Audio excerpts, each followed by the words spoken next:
You've been a long-time member of the Society for Psychical Research. Can you tell me how long you've been involved with the SPR and what offices you have held? I've been a member of the Society for Psychical Research since the 1940s, but it's only in the last 10 or 12 years that I've been actively involved. And for the last, I suppose, 10 years, I've been acting as either chairman of the Image and Publicity Committee and secretary of the Survival Research Committee.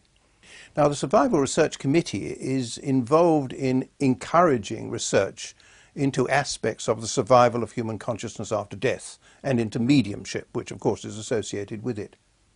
The Society for Psychical Research has an extraordinarily notorious reputation for being scientifically rigorous, and many people consider that it goes overboard in its skepticism. But in fact, it has been extremely, over the years, it's been extremely careful to ensure that the material that it produces, by and large, goes through the peer review system and is as scientifically kosher as anything can be. And indeed, because we are dealing with those things which are extraordinary, we consider that extraordinary things do require a much higher level of authenticity than would normally be required for things which are within the scientific paradigm. Indeed, over the years, the SPR has been responsible for exposing quite a number of hoaxes, starting with the rather notorious Hodgson report back in the 1880s into Madame Blavatsky, although his methodology has now been found to be a bit doubtful, but particularly with its investigations into physical mediums. And it was extremely difficult to get anything past the SPR's hierarchy, which appeared to show physical mediumship in a positive light. In more recent years, that has changed somewhat, but the rigour required of scientific investigation is really very high. Physical mediumship is where the medium, instead of merely conveying information orally, manages to be the means by which physical things are produced. Now, the physical things are very often, primitively speaking, table tapping, table raps, knocks and things of that nature. Advancing from that, there are things that move around the place, tables that actually get up and move or pull people around, and then the materialization of phantom forms in some form or other, very often and traditionally through the emanation of something called ectoplasm, which comes from different orifices in the medium's body. And this has been a subject of enormous controversy over the last more than 100 years. From the point of view of investigators, and I'm now looking at it as a Society for Psychical Research investigator, our object was to see whether the reports that we'd had of amazing physical phenomena being produced by this group of mediums in the village of Scole in Norfolk, whether those phenomena could be produced under conditions which positively excluded the possibility of fraud. And so our object initially, and indeed throughout the whole of our investigation, was to see whether in agreement with the people sitting around the table, the group, and in agreement with the communicators from the other side who were regarded by them as their mentors and who ruled the roost, as it were, we could agree upon procedures for the production of physical phenomena, particularly physical phenomena related to the production of films. The aims and purpose of the investigators of the Scole Group was to discover whether, in conjunction with them and by agreement with them, we could work out a series of protocols, a series of rules for the production of physical phenomena which would positively exclude any possibility of fraud. Initially, we were all pretty skeptical because what had been claimed seemed so way out. What had been claimed primarily was concerned with the production of pictures without cameras, without any form of manipulation by anyone. And this seemed to us to be worthy of investigation with a very critical hat on. Their initial claims were that they were in contact with a group of deceased entities who were producing, with their help, a number of pictures. The pictures which they reproduced were of either deceased persons or were films, strips of films, which they claimed to be produced without any cameras and in the dark. the report into the activities of the Scole Group was the result of some 2 years' investigation that my colleagues and I did. I wrote the report, which runs to about 250, 300 pages, and it was published by the Society in conjunction with my two principal colleagues, that's Professor Fontana and the late Professor Ellison. And as I say, it was published in 1999. When we started a typical session of Scole in this darkened cellar, we'd be sitting round a table. The only light at that stage would be small pieces of luminous tape so that we could see who was moving round their wrists. That's the group. There were 6 of them originally, and then it were only 4 because 2 of them left. We would start off with some sort of prayer or incantation to ask for divine blessing, etc. But it wasn't really religious in that sense. And then there would be music. Music was needed to stir the vibe somehow. After the music, it was usually Manu would come through. Manu was the introducer, and then he would disappear. Manu would give us a pep talk, saying what was going to happen in that session and how much he welcomed us and how important it was, etc. And then invariably we would have the main female communicator, indeed the only female communicator, to come through. That was Mrs. Bradshaw, though we got to know her first name and to call her by her first name when we got fairly intimate. And Mrs. Bradshaw, who was a very commanding figure, a lady of the upper class Victorian or Edwardian lady, or she sounded like that, and she would organise things and she would introduce other entities, male entities. She would tell us what was going to happen. She would comment on what we were doing and why we would be doing it, and indeed how we were behaving, and sometimes what we were thinking. She would answer our questions quite frequently before we'd actually asked them, which was quite embarrassing sometimes. I must say my most surprising incident in, I think, the first or second séance that I had was when, because at that stage we weren't at all sure that we would get reports available to us, transcripts available to us, which we thought was absolutely essential. I was making a note of everything in shorthand, which is pretty difficult to do in the dark, under the table. I mean, with their knowledge. The communications were coming through almost exclusively through one or other of the 2 mediums, husband and wife, both of them, as far as we knew, in total trance, and they were unconscious of what was happening. At a later stage, we did have some direct voice, that's to say, voices which appeared to be coming from right in front of us and which were not using the larynxes of the 2 mediums.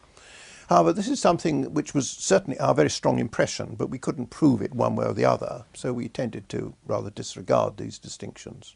When the voices came through the mediums, which they normally did, the voices were quite different from those of the mediums themselves, and the personalities behind the voices were not only quite different, but were very consistent. Even the accents were.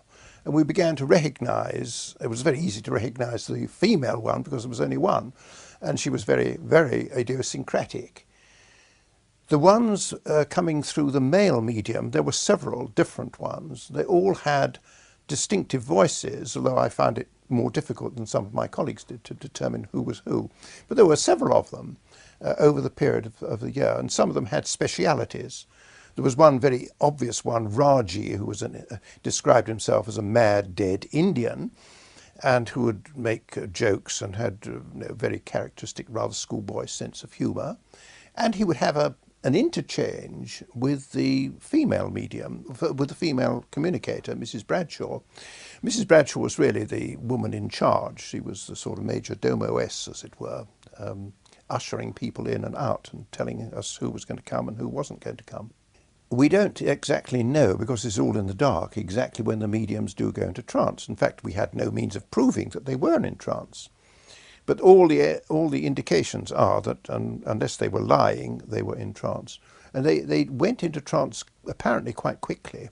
We heard some deep breathings and some slight sort of moans, and that would be it. They would go into trance just like that. It's a question of training, apparently.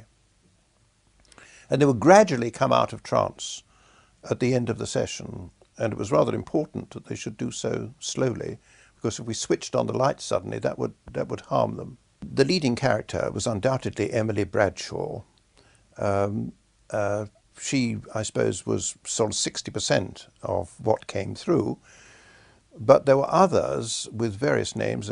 They only had their first names. We never discovered who they were supposed to be in reality. But there was Joseph, for example, who was a rather grave ex-scientist. We didn't really. There was Raji, who was a mad, dead Indian, I say, and who really contributed to the joyousness of the affair, because it was quite a jolly affair. There was an ex-Irishman who spoke in a distinctive Northern Irish accent. I think he described himself as a former priest. And there were one or two others who played more or less important part as different experiments were conducted. And when we had experiments which required expertise in a particular area, photographic area or area of reproduction and so on, apparently there were different experts available. But they weren't always directly available. They sometimes had to come through another entity on the other side and then through the mediums.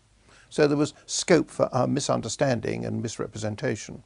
The sessions were all recorded on audio, and we got transcripts of all of those that we participated in.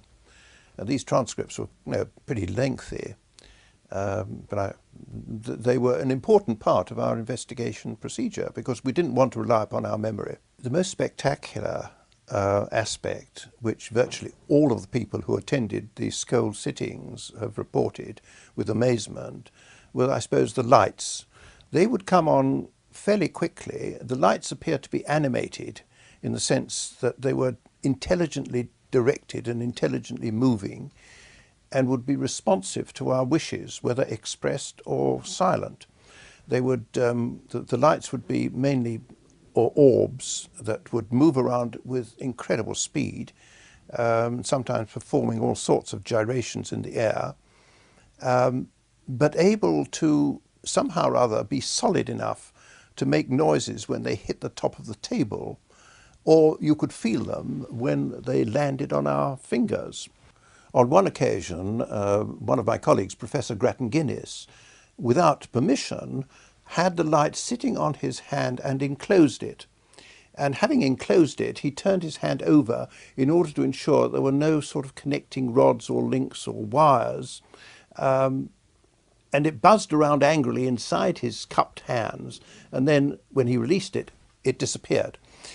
He got ticked off for this, not because it was wrong to do it, but because he hadn't asked permission. But it did indicate to him, to his satisfaction, and indeed I think to everybody else's, there was nothing physical that could have explained the movement of these very animated and intelligent little lights.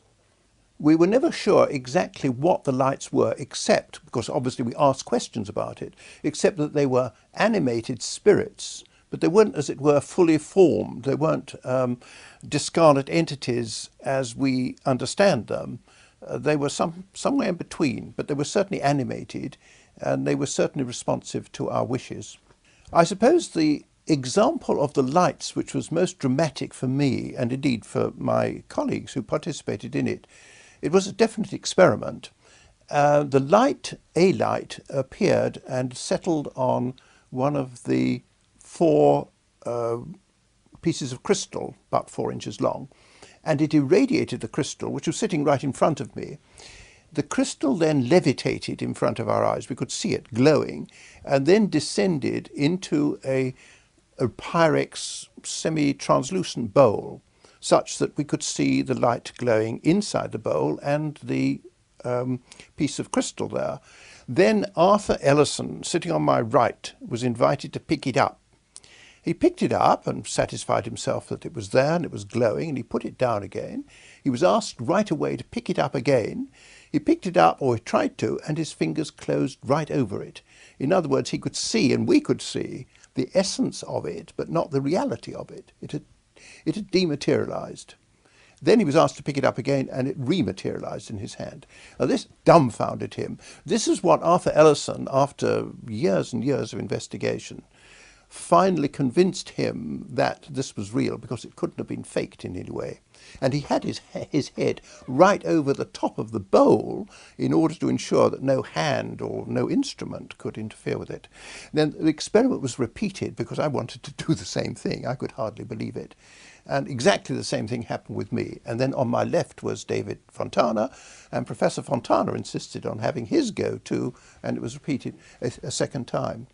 So that was, I suppose, the most dramatic aspect of the lights, as far as I was concerned, and also a pretty conclusive piece of evidence that something very paranormal was happening. Now, an apport, which we had some experience of, but not all that many, is something which materializes out of nothing.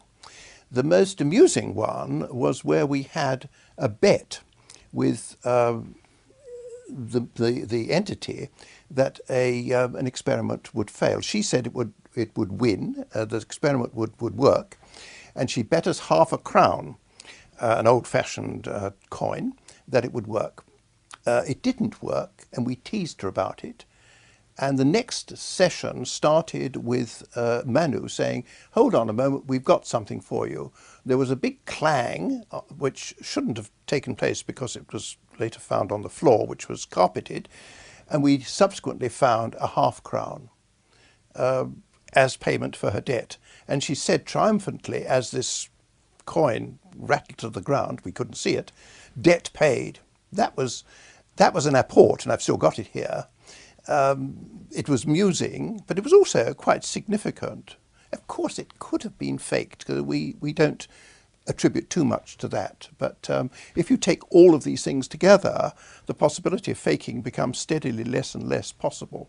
If you take all the phenomena within the whole of the Scole experiment over 2 years while we were there, I would say that the possibility of fraud and faking was nil. But if you take each individual particular phenomena and examine the circumstances under which each phenomenon was produced, you could perhaps argue that there's a gap here, a hole here, something which wasn't absolutely 100%. But taken them all together, I think that there's no doubt that they were genuine. Before we arrived, and one of the things that we were shown to convince us was a copy of a newspaper which was the Daily Mail of the 1st of April 1944, and it contained an article about the sentencing to 18 months imprisonment of a famous, or rather infamous, medium called Helen Duncan. And it was explained to us that this was in order that Helen Duncan, who was watching from the other side the proceedings, was going to give some indication of her presence. And lo and behold, this fairly pristine copy of the paper arrived. Well, we didn't regard this too evidentially, but because it was challenged later on by one of my colleagues, who said, look, it's quite possible to produce these things from reproductions, we took it to the leading research station in England, indeed in the world, on paper and printing, in order to have it analysed. And it was absolutely clear from their report, indeed I was there when they showed it to me, that first of all it was done on letterpress, which has gone out of existence virtually since the early 1970s, I would say. And also the quality of the paper was identical to the quality of the paper produced in the same year. It was newsprint produced during wartime, which lacked certain chemicals which you couldn't get hold of. So this was a genuine article which appeared 50 years after the event on their doorstep, and no one has been able to explain how it got there. While I can't swear exactly what happened to Rupert, because from his point of view, this was a unique experience. By that time I had become a little blasé. But there were frequent occasions when there were materializations of spirit forms with sufficient amount of light, the light being generated by all these orbs around, to enable us to see the outline of them. They looked like and were described as angelic forms. They certainly had some sort of physical substance, because quite frequently they would sweep against us as though a piece of gossamer or cotton wool or cobwebs had touched us. It was quite physical in that sense. And then they would disappear, but sometimes they would last sufficiently long for us to see them change shape and move around. But they were not at all in the same category as the traditional materializations of forms which came from ectoplasm and which would build up and walk around the place. That we didn't have. There was no ectoplasm involved, and indeed the energy involved in this appeared to be quite different from the traditional type of energy which produces physical energy, physical ectoplasm. The forms did vary quite a lot. They were shadowy, not substantial, but able to, you could actually feel them, or they could feel you, and they would float around. You could almost see through them. On occasions, a hand would materialize. I mean, I'm thinking of one occasion when a hand grasped me and, as it were, stroked my left hand. The hand was sufficiently visible in the light for me to see the fingernails. The hand was quite warm and natural.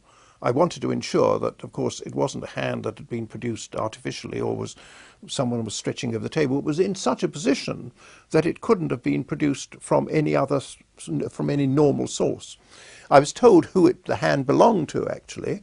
It was a well-known dematerialized entity on the other side who appeared to be one of the spirits underlying the investigations and supporting it. But the reasons for that are really quite involved, and we go into some details about that in our report. But the hand itself was caressing me for a time. It was a male hand, and it lasted for at least 2 to 3 minutes. And I found it, far from being spooky, a rather wonderful experience. And I'm a very cerebral and rather unemotional sort of bloke, but this I found quite impressive. This hand wasn't insubstantial. It was quite physical, and I could see it, and I couldn't see through it. It looked like a normal hand. But when I asked about the hand appeared to be not connected to any body, Emily said rather tartly, "We don't deal in bits of bodies." But apparently they do deal in bits of bodies, because there was no other body around, and there wouldn't have been physically room for it, because it was on the table. So the mystery of the hand remained. I can't speak for the Solomon's book, because they were talking about what the Scole Group told them, what happened both before and during our investigations. I naturally tended to concentrate upon what we experienced ourselves, and to largely disregard as anecdotal, with all respect to the Scole Group, what they experienced. But of course we had to take into account the testimony of a large number of people who had attended their sessions and who were eager to give us their authentication of what happened, and this helps to build up. I mean, for example, we had someone who had been there on 3 occasions and who was a former member of the Magic Circle, as a professional conjurer, an illusionist, who was there specifically in order to see whether this could be faked in any way, and he was absolutely satisfied that it couldn't be. Now, that sort of evidence, although it was before we came on the scene, seemed to us to augment our own impressions of genuineness. While I can't swear exactly what happened to Rupert, because from his point of view this was a unique experience. By that time I had become a little blasé. But there were frequent occasions when there were materializations of spirit forms with sufficient amount of light, the light being generated by all these orbs around, to enable us to see the outline of them. They looked like and were described as angelic forms. they certainly had some sort of physical substance, because quite frequently they would sweep against us as though a piece of gossamer or cotton wool or cobwebs had touched us. It was quite physical in that sense. And then they would disappear, but sometimes they would last sufficiently long for us to see them change shape and move around. But they were not at all in the same category as the traditional materializations of forms which came from ectoplasm and which would build up and walk around the place. That we didn't have. There was no ectoplasm involved, and indeed the energy involved in this appeared to be quite different from the traditional type of energy which produces physical energy, physical ectoplasm. Well, the forms did vary quite a lot. They were shadowy, not substantial, but able to, you could actually feel them, or they could feel you. And they would float around. You could almost see through them. On occasions, a hand would materialize. I mean, I'm thinking of one occasion when a hand grasped me and, as it were, stroked my left hand. The hand was sufficiently visible in the light for me to see the fingernails. The hand was quite warm and natural.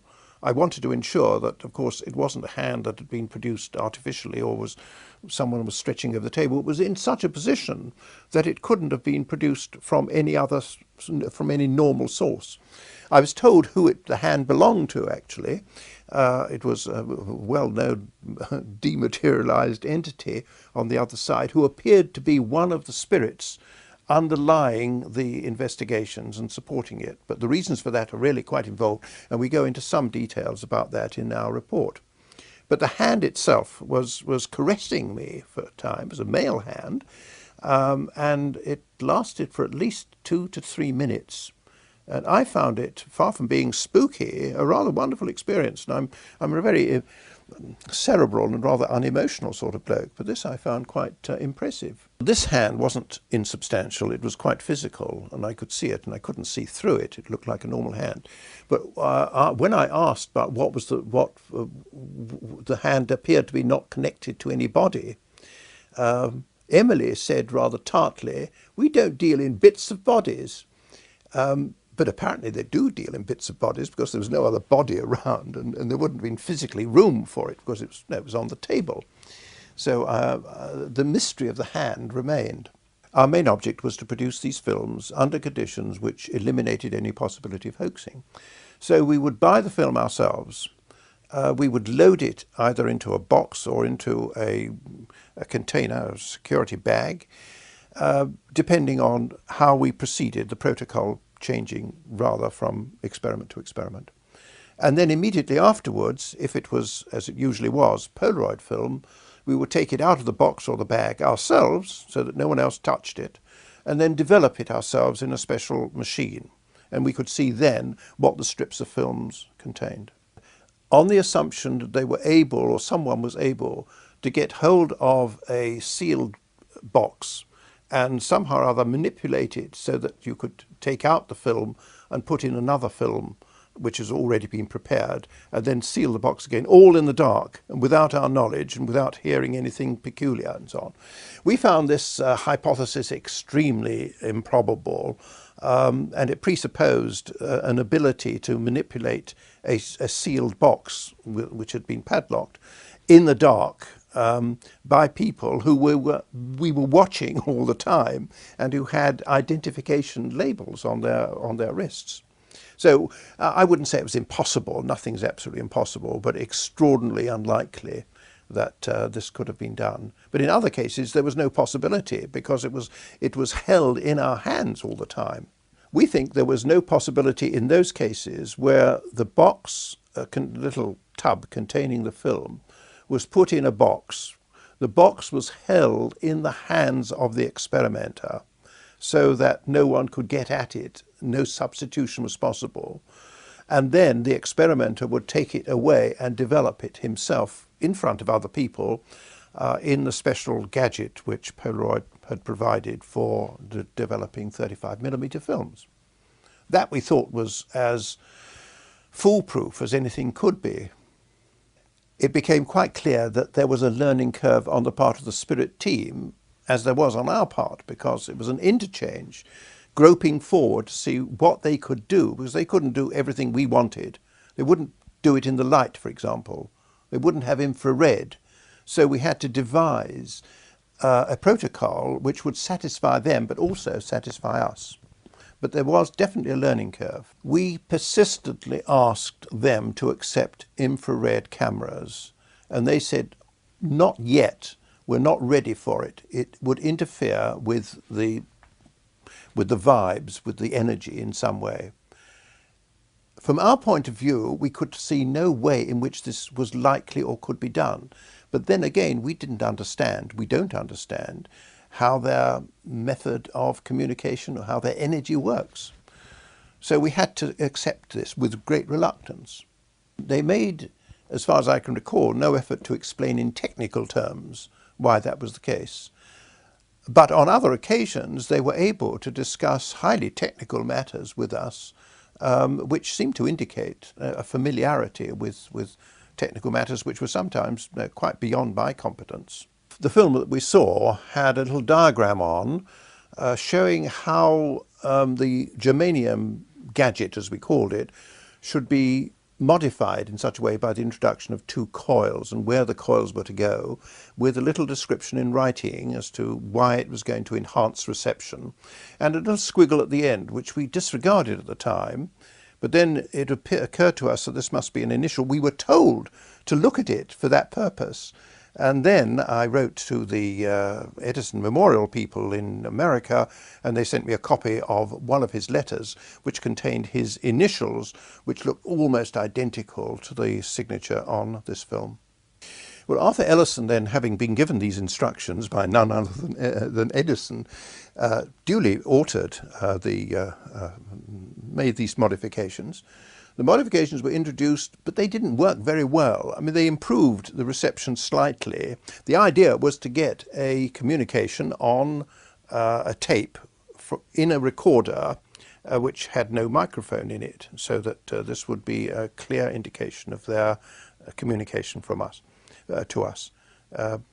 But by the time they were playing around with this and were practicing it, they wanted to go on to a different experiment. And this was indeed one of our problems, that instead of really completing something and trying it again and again until they got it absolutely perfect, it seemed as though there were a whole host of entities on the other side who were muscling in and eager to try it was their turn, thank you very much, because presumably it was pretty rare to have some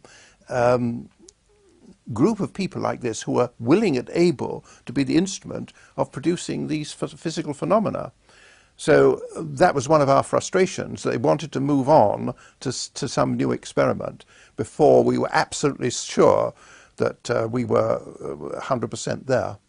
The germanium device was originally constructed because the entities asked Arthur Ellison and gave him very detailed instructions about how to do it, whether he could A, get a piece of germanium, and secondly, put it, and then they described in some detail how it was to be constructed, to be put under some sort of pressure, and they described what the pressure should be, and what the voltage should be, and how the coil was going to work, and all that sort of thing. It was meaningless to me. It meant something to Arthur Ellison, and it was virtually a type of primitive semiconductor, the sort of thing that preceded the development of silicon chips. Which is one of the reasons why Arthur Ellison was rather sniffy about it, because he didn't think it was very modern. But this is what they wanted, so he constructed the, with the help of the Scole Group. He supervised the construction of this little germanium gadget, as we called it. For me, perhaps the most significant type of communication, because it was directed personally at and to me as a sort of thank you for work that I'd done on another aspect of the puzzles that they had set us, was on the last occasion we had a full sitting with them. This was where we had a blank tape in a tape recorder from which the microphone had been removed. And at a particular moment, we started the tape recorder. We could we could handle it. We could see where the starting and stopping was.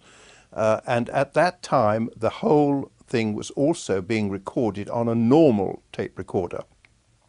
So that at the end, we had two tapes for half an hour, one recording everything that we heard, and the other was the tape where nothing at all should have come through and nothing at all ought to have been recorded.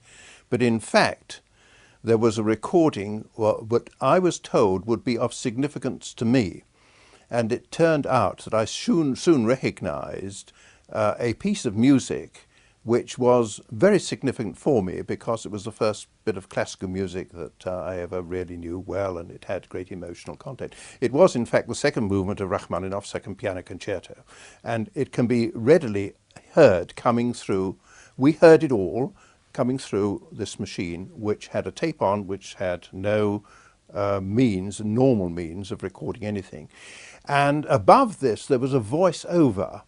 The voice-over was giving some sort of pontifical message, which we couldn't quite understand, but it was clearly in English, and it sounded as though it was coming from the back of the stage of a Victorian melodramatic orator. But the important thing for me was the music that was a complete recording, very similar to that which I had been brought up on, where Rachmaninoff actually played his own piano concerto. And the whole of the orchestra was there on this tape. And obviously we asked about it, and they said, well, this is just a thought projection coming from us, as a thank you to me for having congratulated them on one of the earlier experiments, the so-called Wordsworth experiment. I think the most memorable one, from my point of view, was where we had a tape recorder from which the microphone had been removed, and in which we put in a blank tape.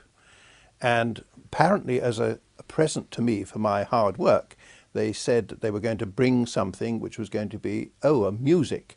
And the music, I soon recognized, coming out of this machine, which was being held actually by my colleague David Fontana in his hand, having pressed the two buttons, record and play, which shouldn't have recorded anything at all, but it was recording Rachmaninoff's Piano Concerto No. 2, which had a lot of resonance for me.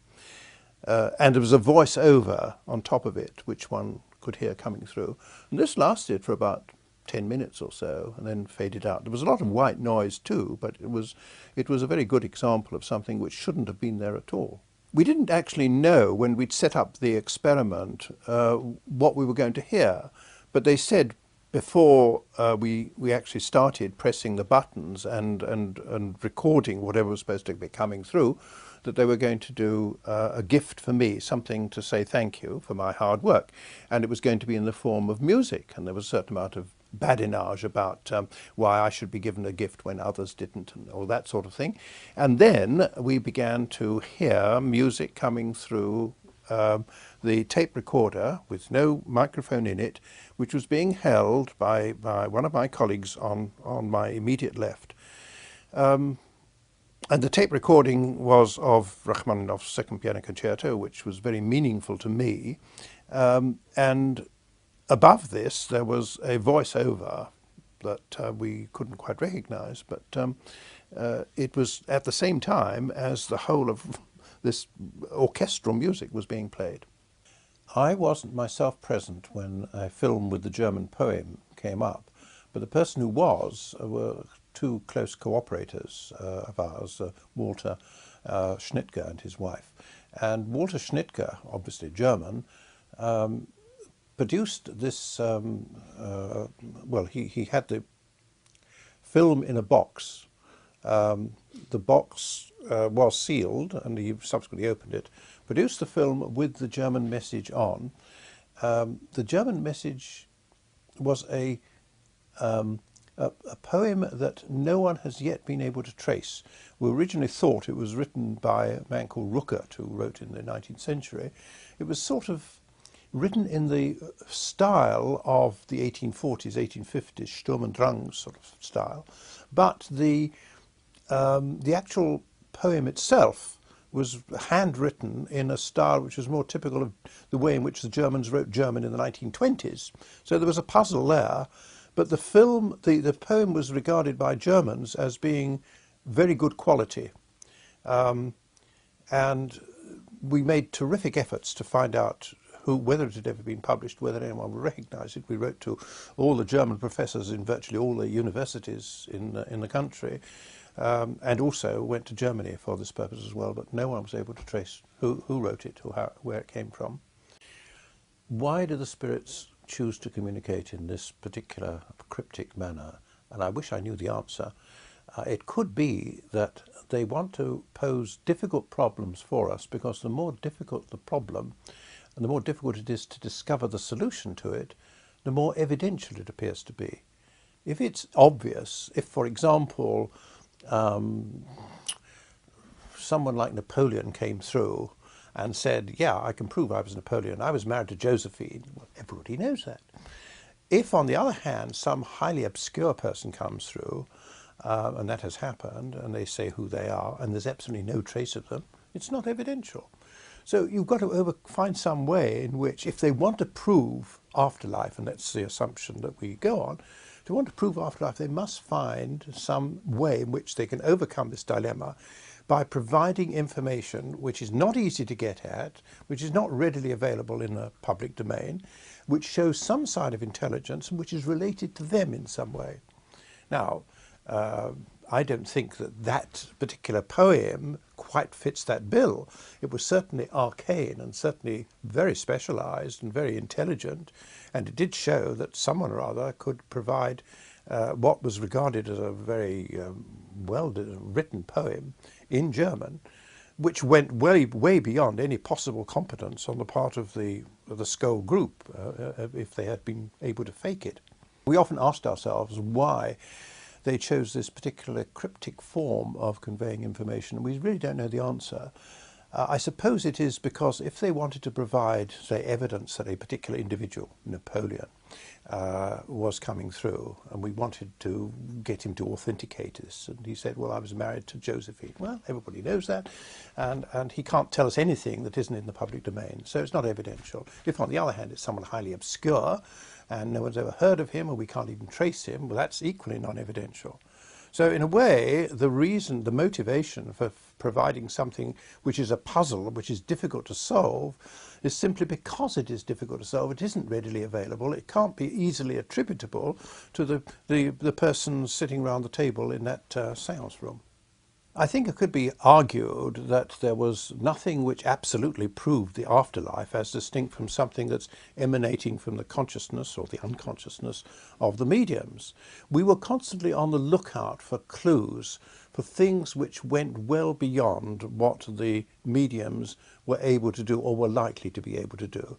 And there were, I suppose, something like 15 or 20 such indications of things which we thought were extremely unlikely. We couldn't prove that they were impossible, but they would have presupposed a very considerable degree of information and knowledge on the part of the medium, which we thought was unlikely. For example, they provided information of a rather specialist nature about identifying and commenting on some of the music which was being played on background tapes.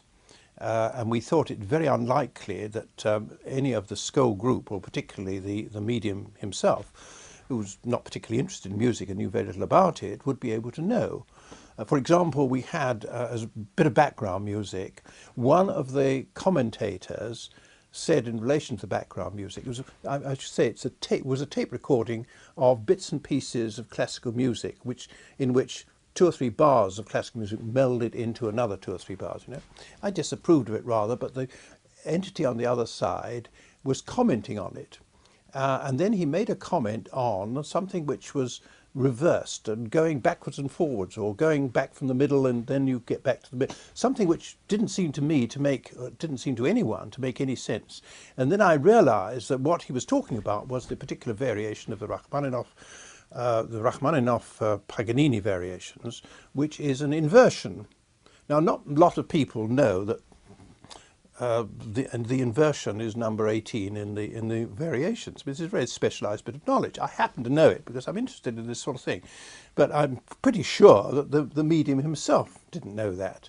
But it was coming from the other side, almost spontaneously. It wasn't something that sort of he was priding himself on knowing a lot about the bits of music. He was trying to identify each fragment of music. It was a sort of game, as it were. So that's an example of the sort of thing I mean when I say we were looking for things all the time which couldn't be reasonably attributed to the mediums themselves. But taken in isolation, you can't say any one of these is proof of anything. The criticism that you don't get very much information which makes it clear what it's like to be in the afterlife is one that's always made, and I think it's always justified.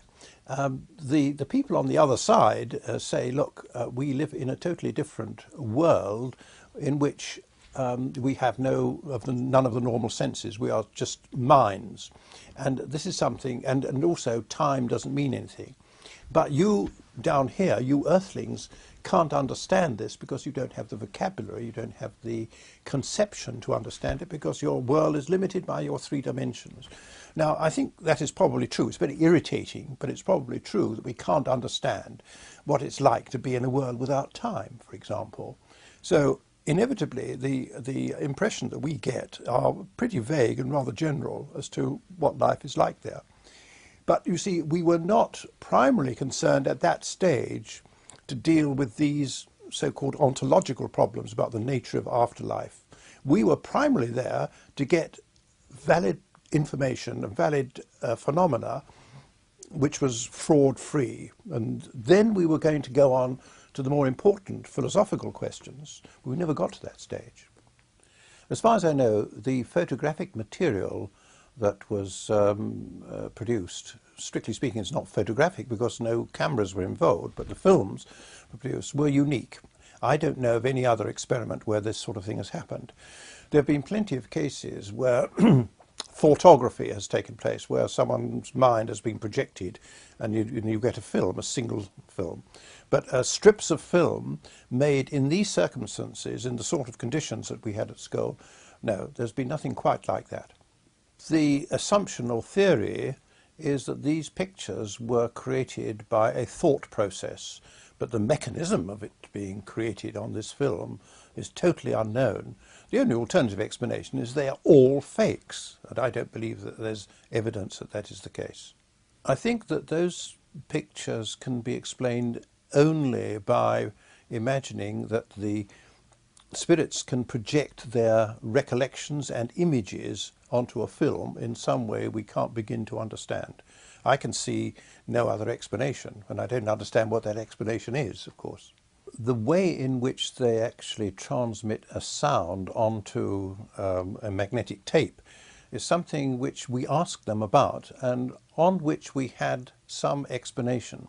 The explanation which is recorded in the Scole report is pretty technical, and I'm not at all sure that I understood it. It was given actually to one of my colleagues while I was conducting an experiment. And it talks about non-spin energy, for example, whatever that is. I mean, it's something that I think physics doesn't at the moment understand. And how in getting to the tape, there's a problem of a cut-off point. Now, there's a cut-off point associated with the use of silicon chips. It's a cut-off which means that the silicon chips fail to operate beyond a certain temperature. And they identified this as a problem, and they said that the problem, and they told us how the problem would eventually be solved by something called, I think, silicon oxide. Or at any rate, they gave us the name of a chemical which they thought was likely to be the way in which this problem, which limits the use of semiconductors in all sorts of circumstances, will eventually be solved. In other words, there were technical discussions of a level which went way beyond anything that was likely to be attributable to the medium himself or to his subconscious. When we were having experiments in Ibiza on the tape recordings, Walter Schnittke, who was a technician, was asking questions of the spirits about the mechanism by which they got information on the tape. And I was astonished at the degree of technical detail that followed in the exchanges, detail far beyond anything likely to be reasonably attributable to the male medium who was speaking. It seems that from what we were told, that the individual entities coming through were either specialists or were acting on behalf of specialists. Sometimes when we questioned them, they said they didn't know, but they'd have to find out.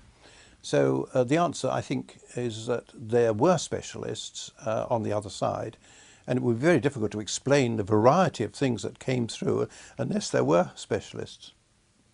So in other words, there was a concerted effort by these spiritual entities to facilitate a bridge between the worlds. I think it's pretty clear that there was a deliberate and a communal effort on the part of the spirit entities to prove survival and to cooperate in proving survival by a variety of different means and using their different specialities to do so.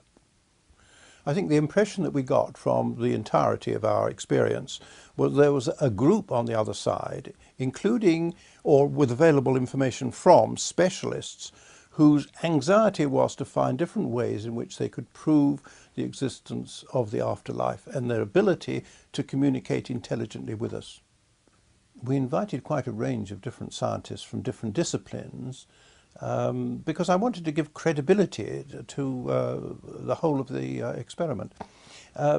What happened was that not all of them, of course, experienced the same thing, and not all of them were equally credulous, and some were more or less critical. But, for example, Grattan Guinness, who was a professor of mathematics, was not only so impressed, but he came to a public meeting and demonstrated how he had actually encapsulated the spirit of this orb in order to ensure that there could be no possible fraud. The two principal investigators, apart from myself, were two very highly qualified scientists. One was Arthur Ellison, who was an emeritus professor of electrical engineering, who'd been involved in this type of thing for many years, and Professor David Fontana, who's a professor of psychology. And they not only co-wrote the report with me, but attended most of the sittings that I attended. So there were three of us, all fairly experienced, there, primarily in order to check against any possibility of fraud. But in addition, we did invite a number of other scientists to experience it too. One of them was Dr. Sheldrake, another was Professor Grattan Guinness, another was the present president of the Society for Psychical Research, who came on two different occasions. And there were Professor Archie Roy also attended. He's a professor of astronomy. So we had a range of expertise on our side to match the expertise on their side. And in some cases they could use, as Archie Roy did, his specialist knowledge of a particular area of astronomy in order to have an intelligent exchange about astronomical issues with the other side. I think historically speaking, if you take the whole of the phenomena in the Scole Group, it ranks among the most profound pieces of evidence for the existence of an afterlife. I don't know what happens when we die, but I'm quite convinced from all my experience, including the experience of the Scole experiment, that a consciousness survives, an intelligence survives in some form or other, and that what survives is mind and not anything else, but that mind can create its own environment, so that you do have people on the other side who can smoke cigars and listen to music and play games and walk through, because all of this is of their own creation. That's something which we find extremely difficult to envisage. But I'm quite sure that that's the sort of home that awaits us.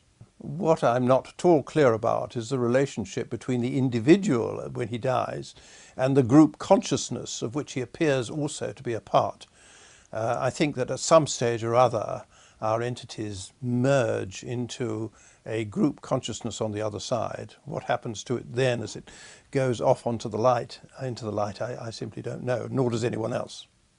I think the skeptics regard the possibility of the survival of human consciousness as inherently so impossible that anyone must be rather crazy to believe it.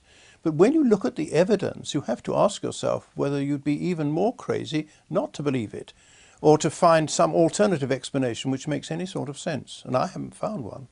I think it's apparent, though you can't prove it, that the progress that a person makes, I don't mean intellectual progress, I mean spiritual progress, whatever that means, in his life here, determines the point of departure, as it were, in the next world. It may be that he's not even ready to go there and he hangs around here and turns into a poltergeist or a ghost and can't be moved on. Or he's got some unfinished business here which prevents him from moving up the ladder, as it were.